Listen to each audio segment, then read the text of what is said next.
The next three sessions are all about, to a certain extent, about parenting, which other than Allison, none of us are actively parenting young children.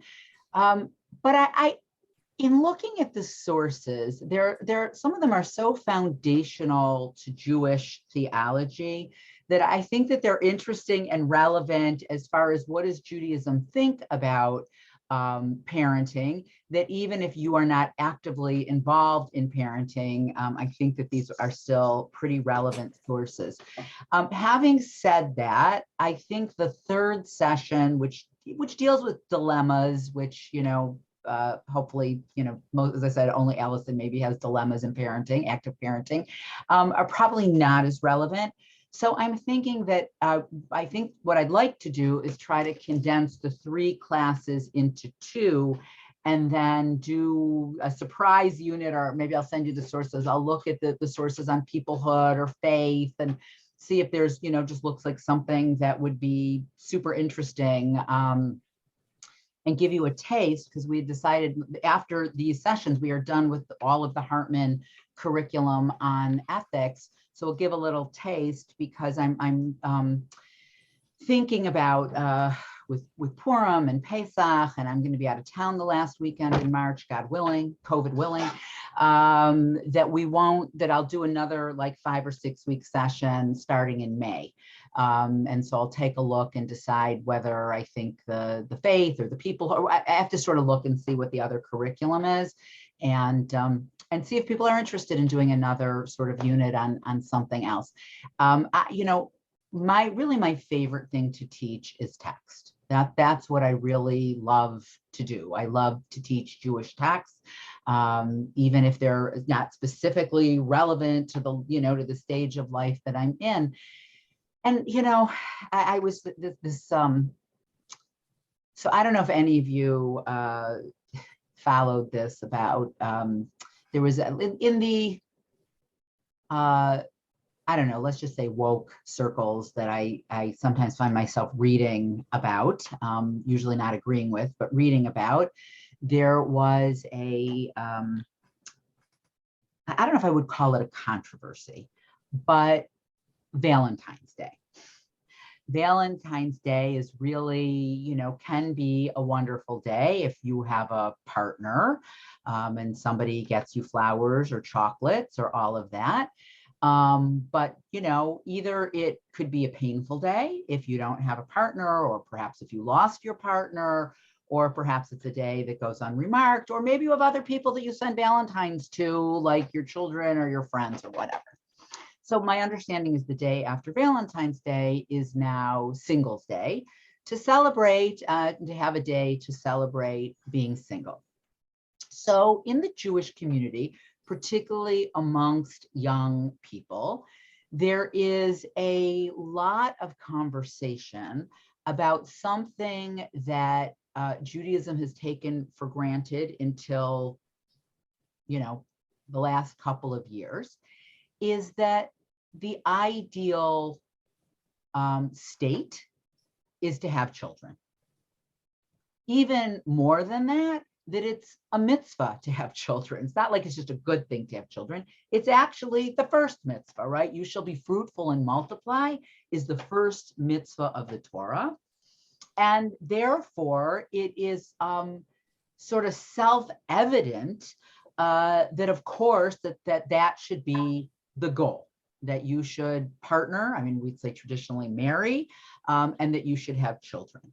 And then there are so many examples in the Torah of what happens when a woman who wants to, well, everybody wants to, right, can't. And the unbelievable deep pain of infertility, right? So Judaism recognizes very, very deeply that if the ideal state is to have children, that if a couple can't have children, it is an extremely painful and sad reality. Judaism really doesn't have a category that talks about people that choose not to parent. It's not, listen, before birth control, that wasn't actually, unless you couldn't have children, maybe you had maybe the issue was you had more children than maybe you could, handle. But there was definitely not a category for what happens if you can't have children. And it is statistically right now, and we will see how this plays out. But in polling, young people in general and young Jewish people fall into this category. The polls are showing more and more young Jews are saying that they don't want to have children. And we were actually at our pool with a bunch of people over at the pool the first summer of COVID, and Shai was over with a bunch of his friends, and we were having this conversation. My peers were having this conversation that young Jewish people don't want to have children. And it's like, well, we got about 10 of them here. Let's take a poll. Hey, down there, how many think that you want to have children? Blessedly for us, Shai and Sarah raised their hands. And everybody else kind of shook their head and said, we're not sure. Now, these are not 20, these were people that were 30, right? So these are not 18-year-olds. So it is interesting to, and so there is a criticism now amongst these young people that Judaism overemphasizes the idea of parenthood, the idea of this being an ideal state of being. There's a lot of criticism about USY, the pressure to meet members. We think like, yay, we send our kids to these Jewish youth groups so they can meet other Jewish young people. A lot of criticism about that.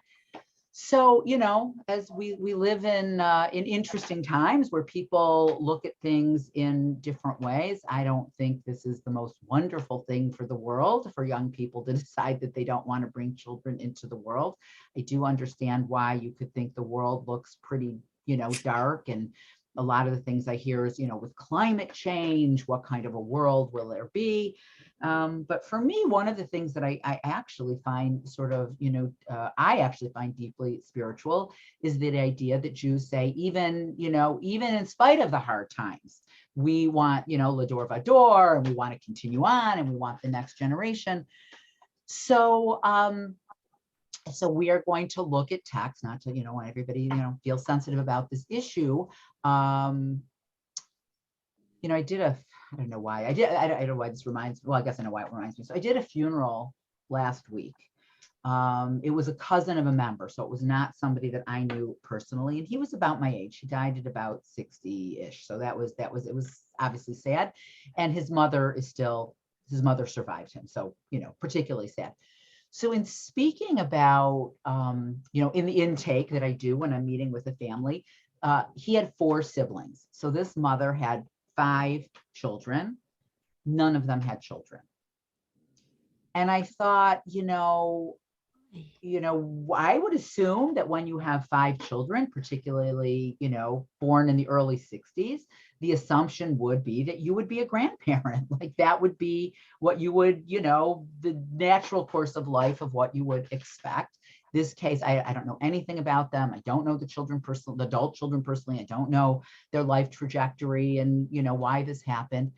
But I will say today at the congregation, I do know a fair number of people who, have the assumption that they would become grandparents, and their children decided not to have children, and they're, and that they're not going to be grandparents. And for some of them, it's very painful. It wasn't really, what they expected in life. So, we live in times where many of the assumptions, particularly the assumptions even that Judaism made, are not the assumptions of society. Nonetheless, we have all of these sources that are obviously very encouraging with, as I said, the mitzvah of the expectation that if people can, they will have children. And so the very, as I said, this is the very first mitzvah from the very beginning of the book of Genesis. God created the human being in God's own image. The image of God did he create it, male and female created them. So this has really nothing to do with parenting, but this is a pretty, a verse that I would hope that everybody is familiar with, that human beings are created in the image of God. Blessedly, both women and men, not something, if it hadn't said women, I'm not sure that that our tradition would have interpreted that women are created in the image of God. So blessedly, the text is very clear that both women and men are blessed, are created in the image of God. And the very first mitzvah after God creates human beings, God blessed them and said to them, be fruitful and multiply, so pru or vu, and fill the earth and subdue it, and reign over the fish of the sea and the fowl of the heavens, and over every beast crawling upon the earth. So let's just stop there. There are actually two descriptions of the creation of human beings, but in this text from Bereshit, from the book of Genesis, what is the goal of, what are human beings? We're supposed to be fruitful and multiply. Why? What does the text tell us? What is our job? What are we supposed to do? We're supposed to reign over the other types of categories of things that are on earth.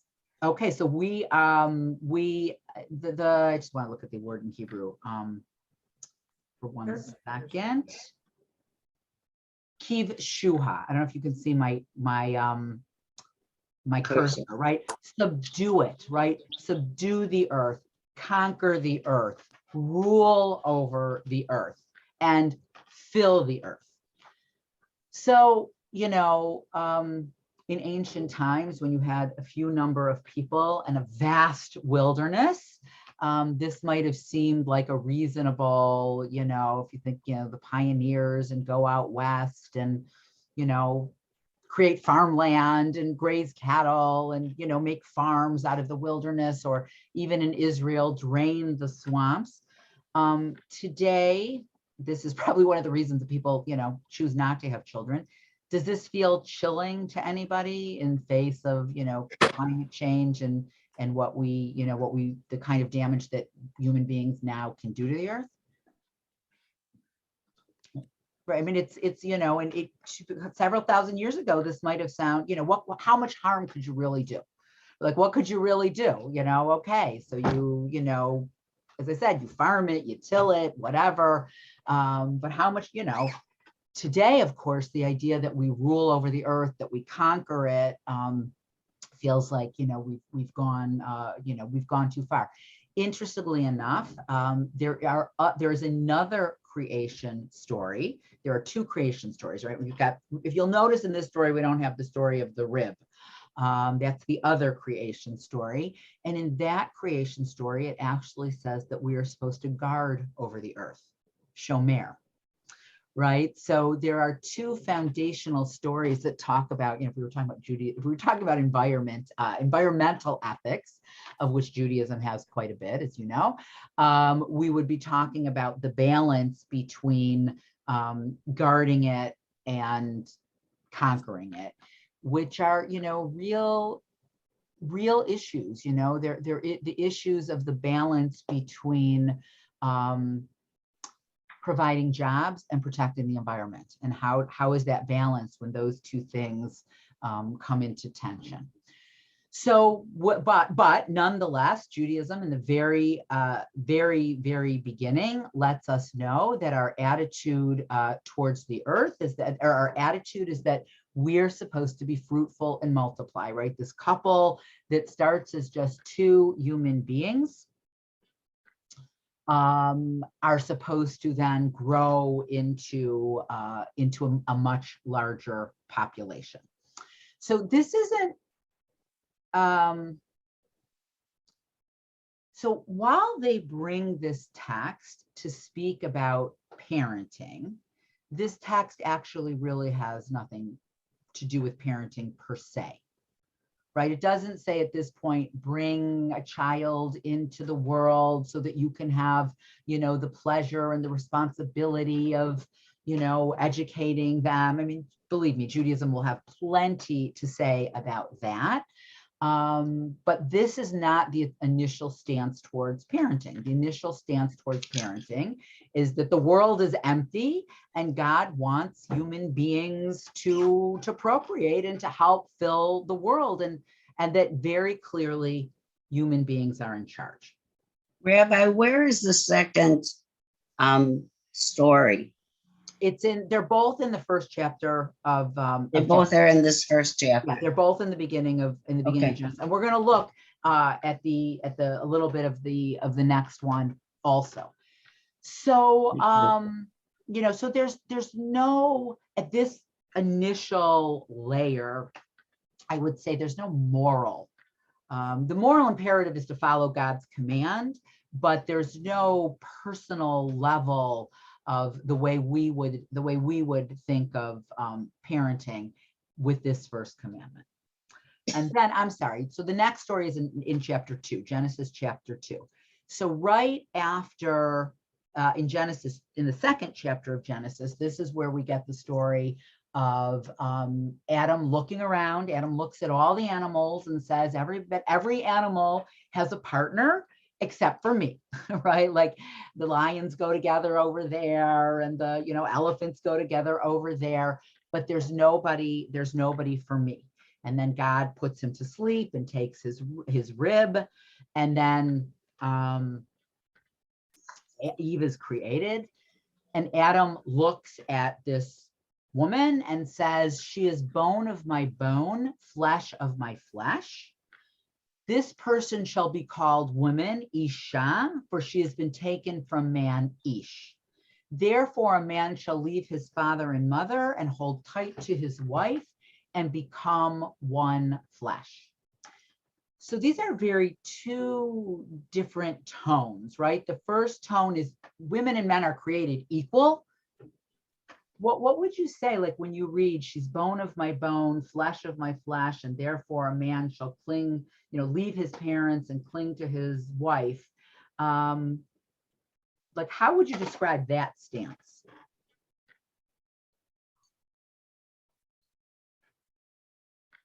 Yeah, Rosette? I would still consider them equal. Bone of my bone, it's the same, so that you're still equal and even a little closer.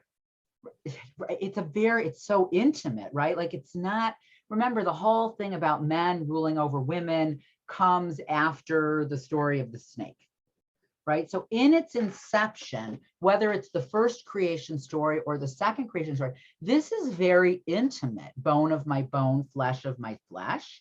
And I find it very interesting that it says the man shall leave his parents and cling to his wife, because traditionally what happens in a traditional marriage, like the wife goes to the household of the husband.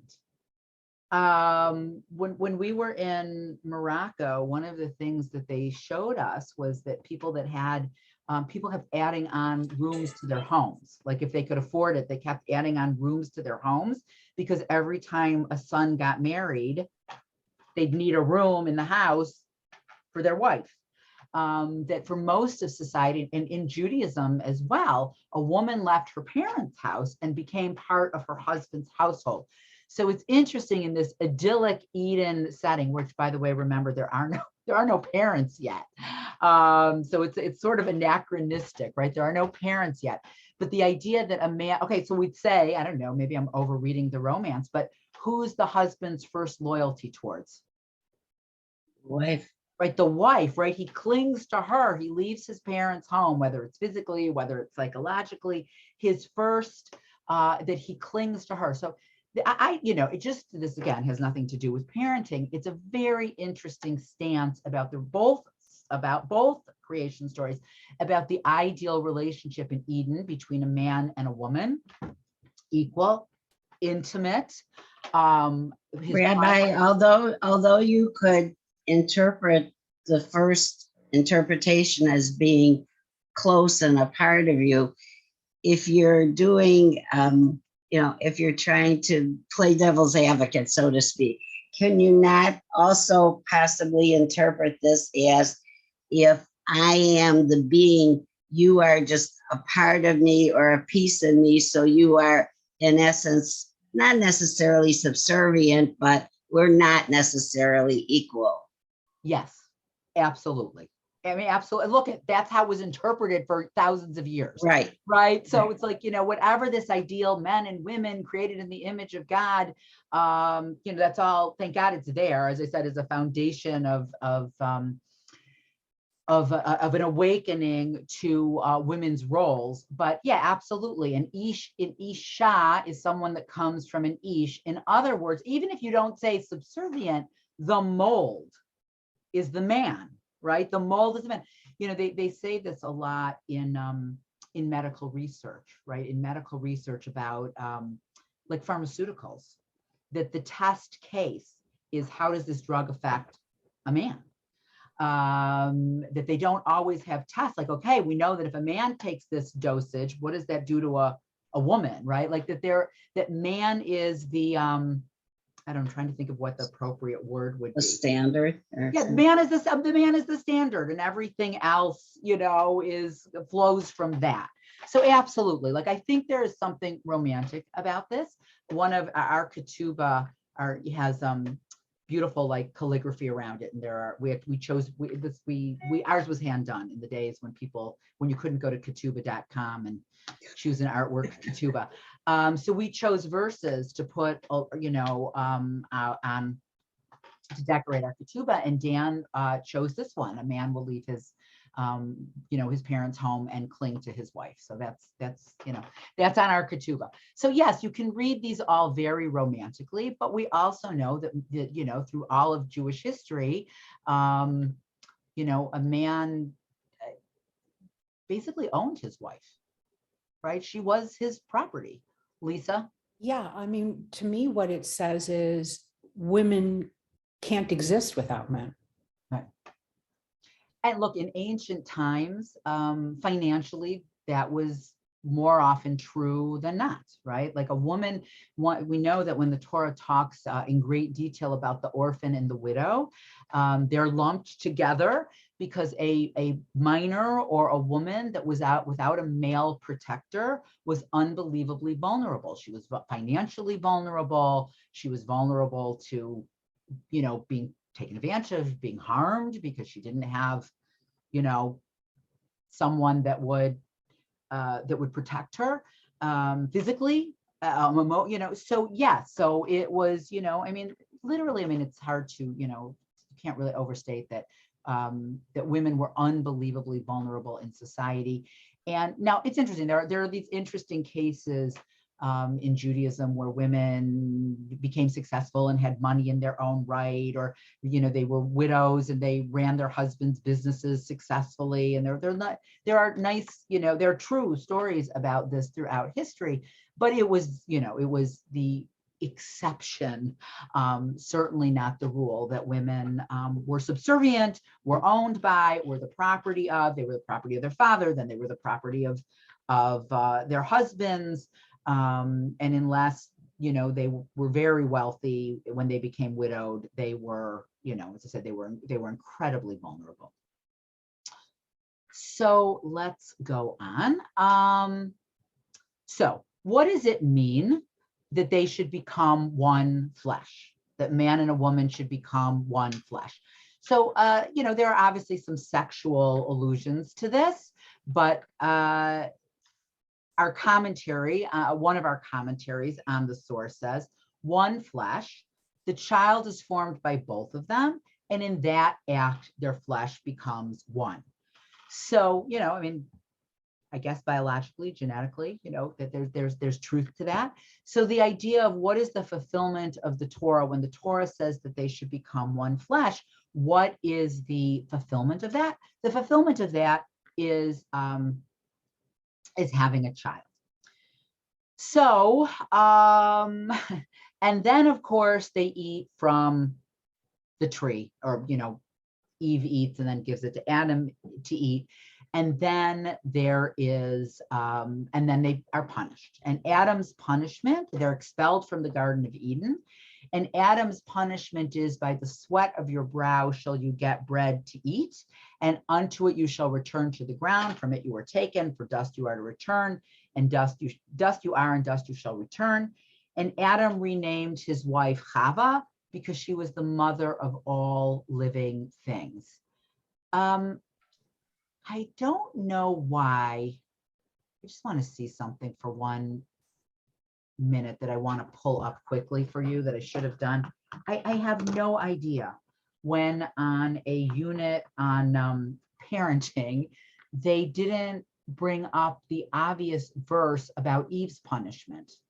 So let's look at that for a minute.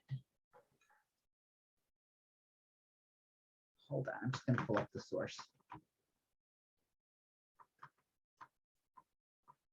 So Adam's, that when they are expelled from the Garden of Eden,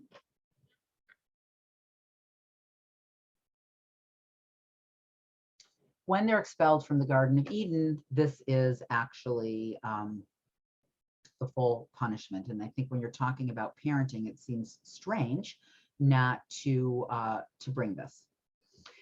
So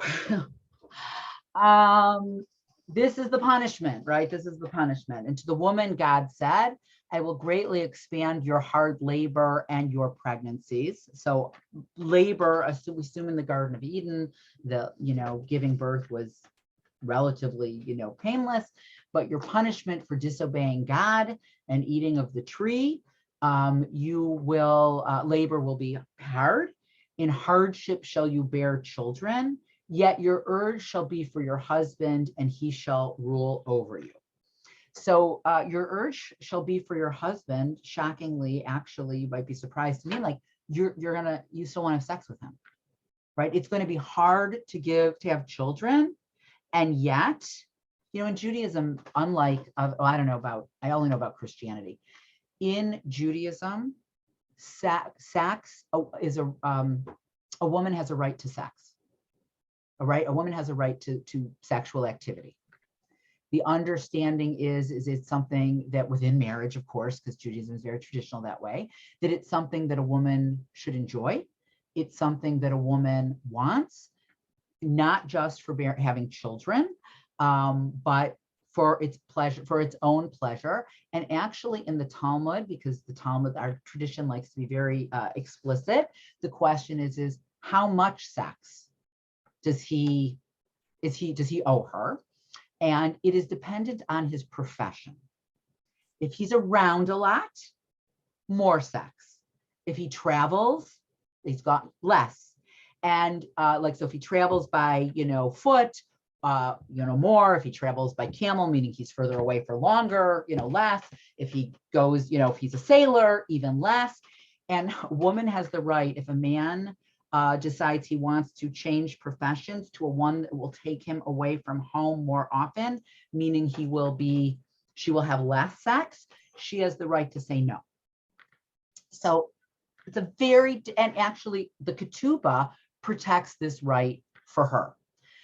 So that's, daringly or unexpectedly, what this text is saying is, in spite of the fact that pregnancy is hard, and by the way, also, of course, dangerous because women died in childbirth, she's still going to want to have sex. In spite of its potential consequences to her own physical health. So, again, Judaism has there's no, this is a sinful, or there's none of that again, this does not mean, I have no idea what, medieval Jewish marriages were like, or marriages during the time. Like, this could all be very aspirational and theoretical. Who knows? Like, who knows what intimate relationships were like and what marriages were like with all of the social norms of modesty and, people not speaking about things openly, and who knows, but at least aspirationally, this is how Judaism viewed it. But nonetheless, he shall rule over her.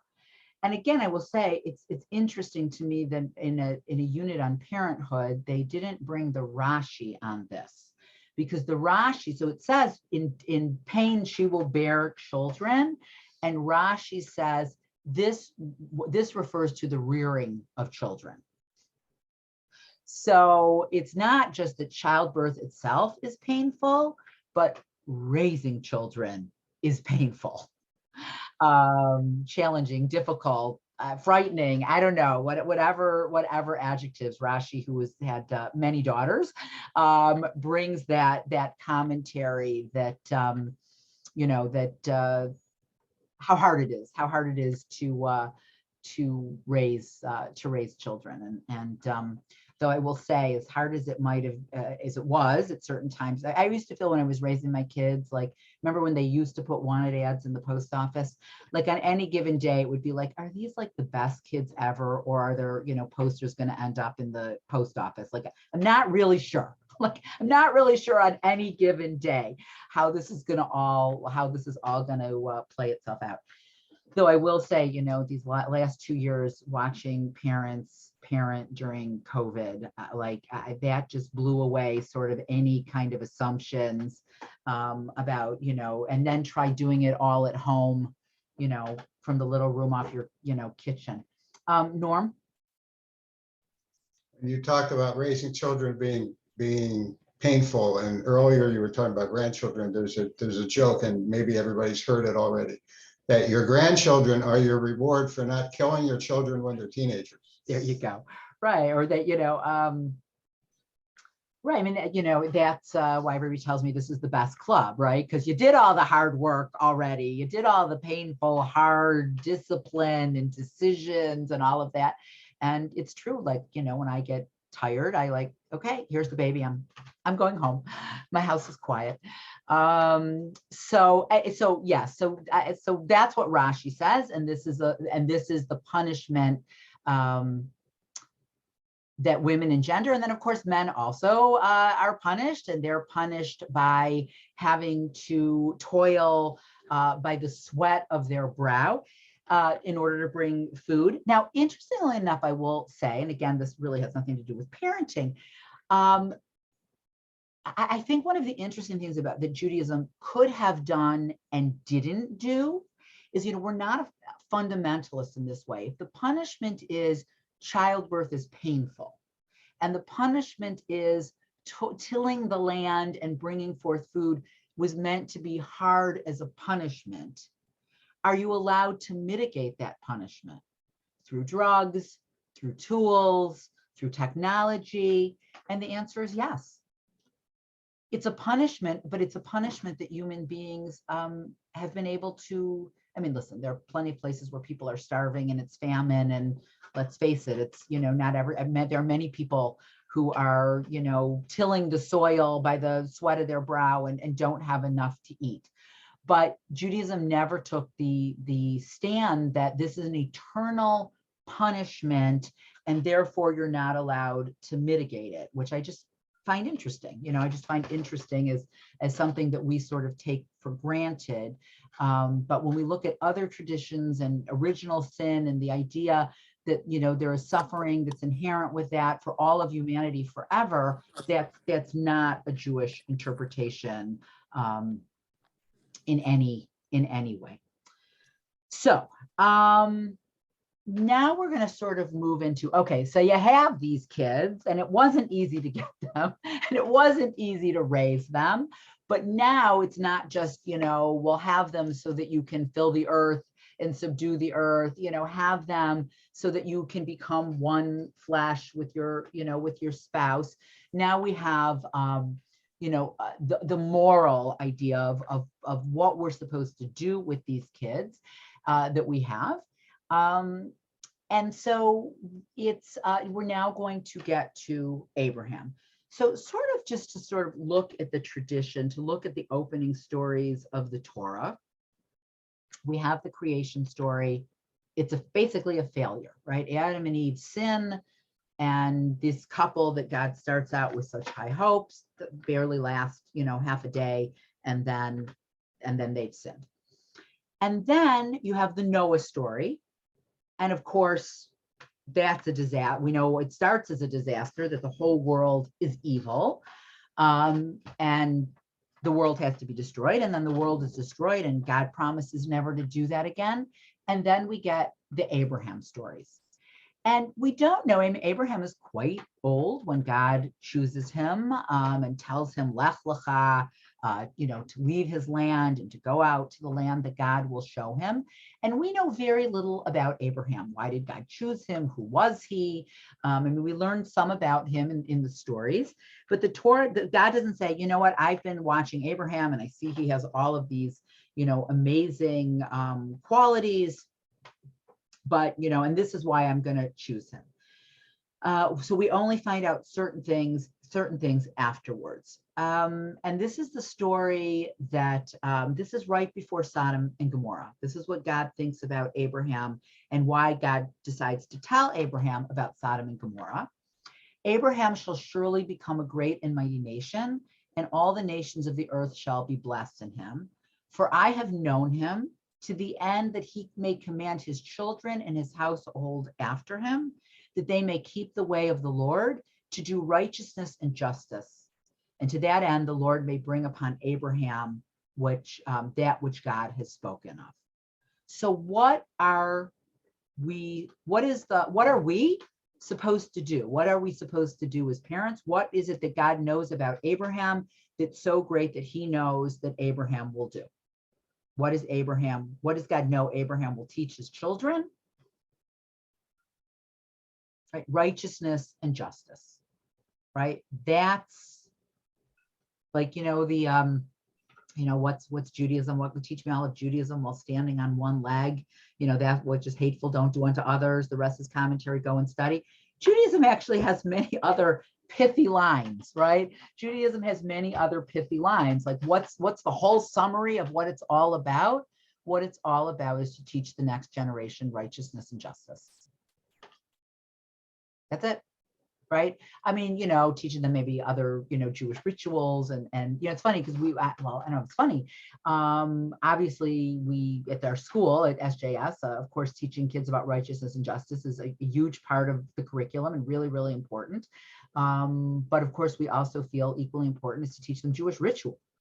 It's, you know, Jewish ritual is not unimportant, right? It's very important in the idea of how we carry on the next generation. But anytime Judaism ever asks, what is the summary of what's important? It's always about, it's never really about ritual, even though the Torah talks plenty about it. And there are a lot of serious punishments in the Torah for not following the ritual. Violating Shabbat is you know, worthy of the death penalty in the Torah. So it's not that those things are unimportant, right? But when it comes down to what you're going to learn when you're standing on one leg, it's, you know, righteousness and justice. Those are the summaries. And in Hebrew, in case we, you know, it's tzedek and mishpat. So tzedek, you know, we tend to, of course, the word tzedakah comes from tzedek, and we tend to translate that as charity, and that's wrong, right? That's a misnomer that happens rather often in Judaism, because tzedakah is related to the giving of money, and when we, in English, when we give money, it's called charity. But when I always ask people, if you want to know the difference between righteousness and charity, ask yourself the question, would you rather be a recipient of charity or would you rather be a recipient of righteousness? And you can see how different, like the different valence of those words. 9450206, you had your hand up. I don't know if you wanted to still say something. Okay, maybe that was it. So let's just stop there for a minute. What comments, questions?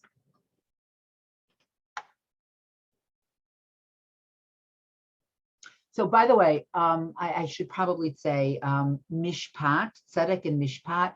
Mishpat are, it has more of a valence than just justice. So the root of mishpat is shofet, which is actually the word for judge. So in order to have justice, you need a judge, you need a judicial system, but mishpat also means law. It means laws. So you're teaching so Abraham is teaching his children justice as it is interpreted by or structured by law, right? Judaism just doesn't say to us, what was it? Maybe it was on Shabbat morning. Somebody asked me, I'm trying to remember, we were talking about, I can't remember, it was basically, you know, we were talking about, you know, I think justice, and people were like, well, but did Judaism actually tell us how to practice that? I'm like, Oh, yeah. Like you got 20 volumes of the Talmud. Yeah, we're not going over that in detail today, but believe me, when Judaism says mishpat law, like, right, it's just like Hillel, right? Teach me everything on one foot. The rest is commentary. Go study, right? Judaism just doesn't say, you should do these things. It is very specific about what these things are. Elise, did you have your hand up? Yes, let me get the hand down.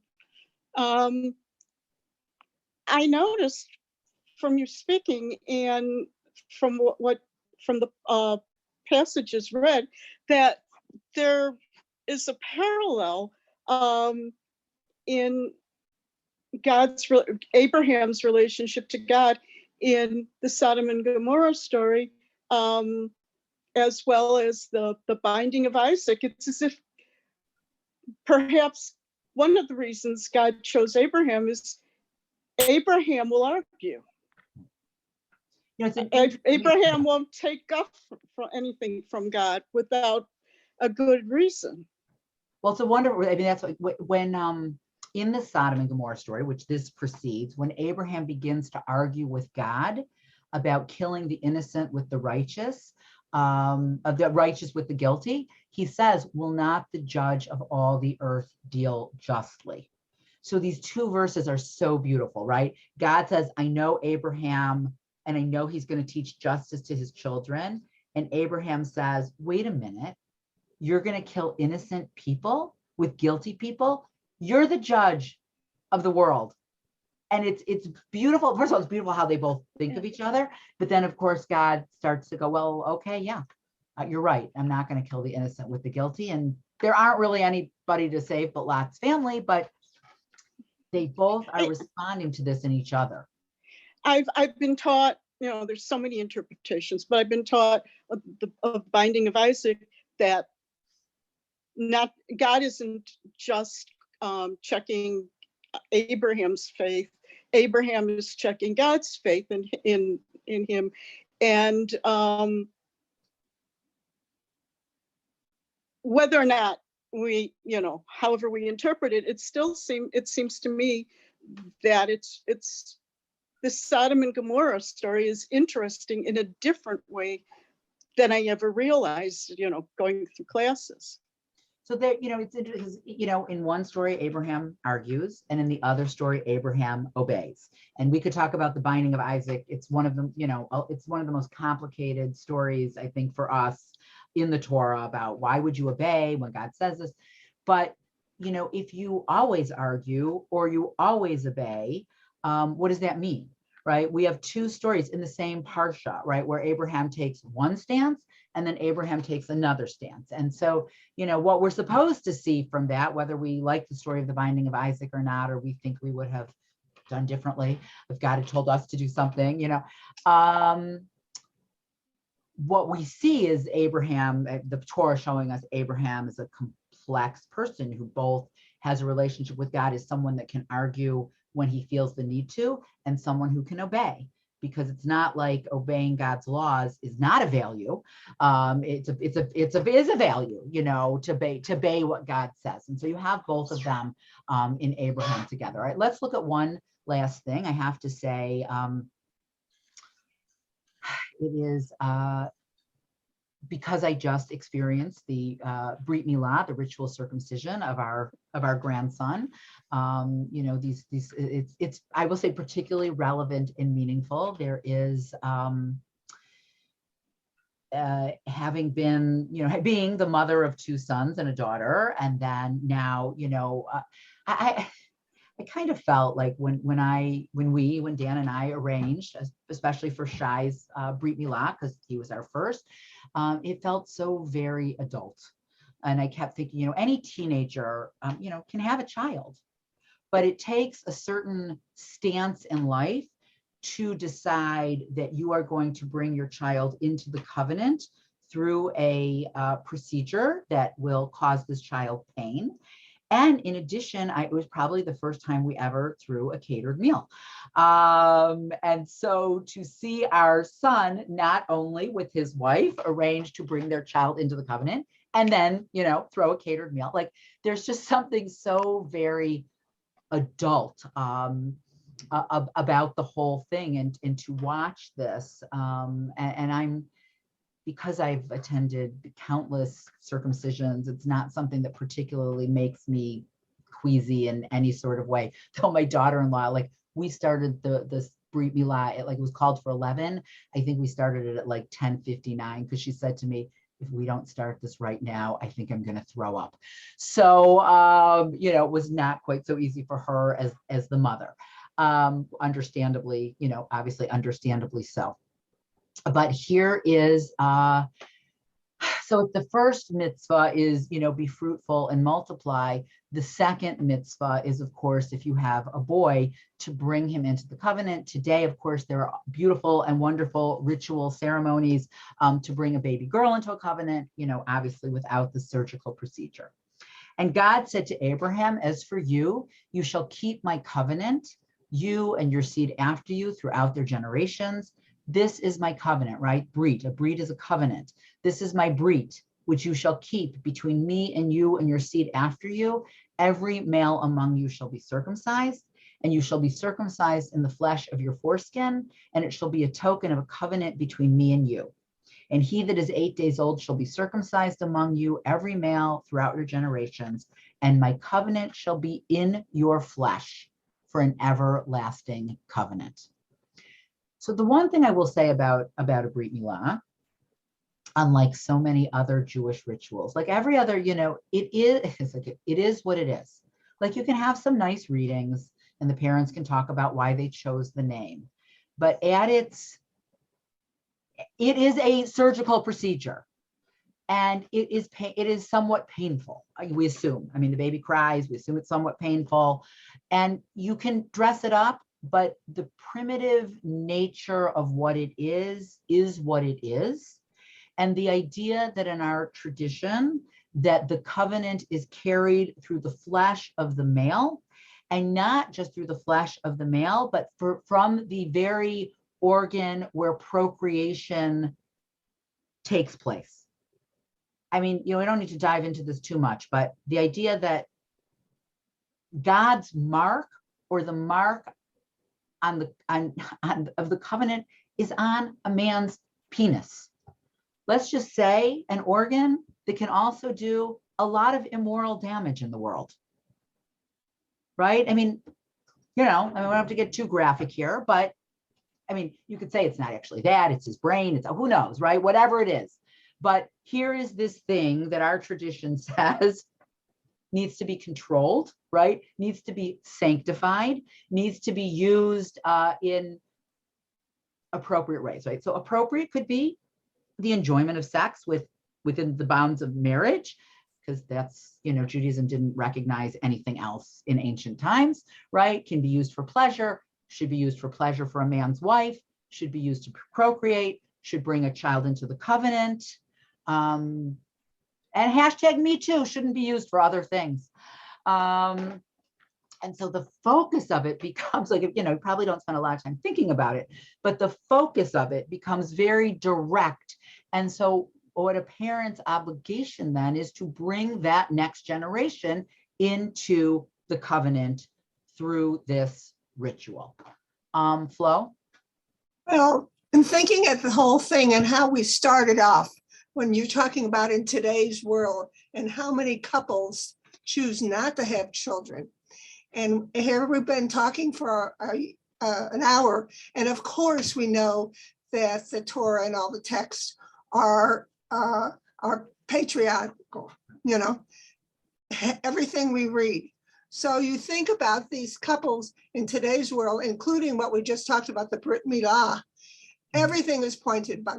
And when you think about couples today, whether it's infertility or whether they're working together, hopefully, to decide and make a decision on what they're going to do with their life and having children or becoming pregnant or whatever, you're not going to discard. But I myself, when I have seen family members, the mother will say with her first pregnancy, my husband wants to have a big family, but I'm not so sure. And then later on, they have 6 children. I'm always thinking in terms of course, being a nurse in my early life, I'm always thinking of the woman's body, and how difficult that was. And when I heard from her mouth that I'm not so sure, and then it happened. So I'm not, I have to say I'm pretty negative when I hear about these large families. Did they discuss it together? Look, in like Orthodox Judaism, it's a mitzvah to have as many children. Now, you can use birth control. It's not against Jewish law to use birth control, but it is considered a mitzvah to have as many children as you can have, right? As God gives you or whatever, which is why you could have very, very large families. And, not quite sure, it feels pretty overwhelming to me, but there are lots of stories of, families that seem to do just very well.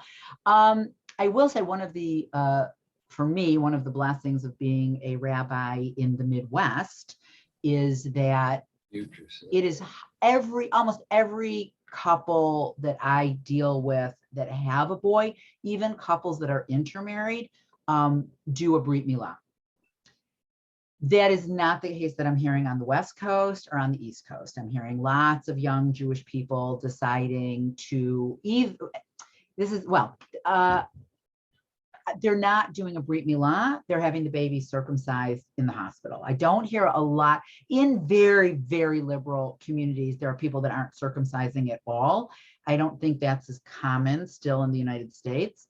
But I've talked a lot of couples through what they can expect if their baby is circumcised in the hospital versus what they can expect if their baby is circumcised with a mohel. And frankly, I actually do believe that it is easier and kinder on the baby to do it with a mohel than to do it in an operating room at a hospital. And I've had great success so far in convincing couples of that. But I could give you, never mind. I was going to say, I've watched a pediatrician who's a mohelet administer nerve block to a baby boy before the circumcision. And I am anything but convinced that is less, that 4 injections of a nerve block is less painful than the actual procedure itself. All I can tell you is I've watched the baby screaming his head off, and they have to do 4 injections. So I'm not sure who that's making feel better, but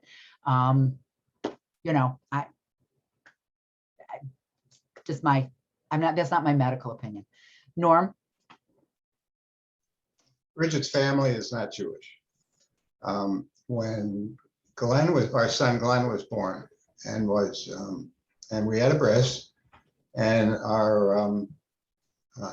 her brother and sister-in-law obviously were there, and she's a nurse. Actually, both of them are anesthesiologists, but she's a nurse. And she said, I have seen a lot of circumcisions in the hospital. She said, I wish that we could do this for when we, if they didn't have any children yet, but if we have a boy, she said, this is just so much more civilized, wasn't the word she used, but she says, it's just a much nicer way to do it in the hospital. It's so impersonal and painful. Because the mother somebody gets to hold that baby right away. Like, I will say, I like Rabbi Turkeltov. He's my mohel of choice. He is so fast. Like, you can't even and that's what you want. Like, it's nice to sing, but I don't need a singing mohel. I want somebody. But I've shared this story before. When I was in rabbinical school, I taught an introduction to Judaism class that was really geared towards a couple that where one of them was converting to Judaism. One wasn't Jewish and was converting. So when I taught about Brit Milah, some of you heard me tell the story. When I taught about Brit Milah, the woman was pregnant. She wasn't Jewish. She was actually German. I mean, had been born and raised in Germany, and the husband was Jewish, and they had talked about a circumcision, and she agreed that she would have the baby circumcised. her parents were very wary. Her German parents were like, you're going to mark this child as Jewish. That could be dangerous. Are you sure you want to do like, so it was just such an interesting, you know, sociological study. So I'm teaching the class and she goes, wait a minute. I agreed that I was going to circumcise this baby. You didn't tell me we were going to be doing it at home on our dining room table. Like, you know, which I thought was, and I actually always use that as an example, like about marital communication. Like he thought he had communicated, right? This is this thing that we do and I want to do it. They had thought they had communicated, but you know, it's like, and it's like, yeah, we do it. And it's just like, and then we're going to eat. I'm like, yeah, that pretty much sums up it. Yeah, we're going to do it on the dining room table. Then we're going to sweep everything away. And then we're going to put up bagels at the same table. Yeah. Like, is there a problem? So, you know, as an outsider looking in, you could imagine that that might look a little, it was a little strange. But in any case, you know, yes, that's what we do. So anybody else? All right, well, everybody have a lovely week. And next week we will continue with these texts. Thank you.